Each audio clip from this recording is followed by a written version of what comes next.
Do you need a new way to discharge your HVAC capacitor? Supco has a tool for you, the Mag Jumper. First, let's power up the capacitor.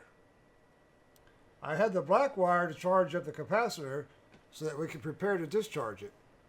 I will pull the disconnect and proceed to discharge the capacitor by attaching the yellow magnet lead to the capacitor and then touching the tip of the tool to the grounded area. Pay attention to this red LED. It will briefly light if the capacitor has enough charge to illuminate it. When the light goes out, the capacitor will be discharged. Okay, get ready, we're about to do it. Here we go. Now repeat the process by moving the yellow jumper to each capacitor terminal until the capacitor is fully discharged. That's all there is to it, folks. This process is better than using a resistor and 2 jumper wires, and it's much better and safer than using a screwdriver. Please like and subscribe. Thank you.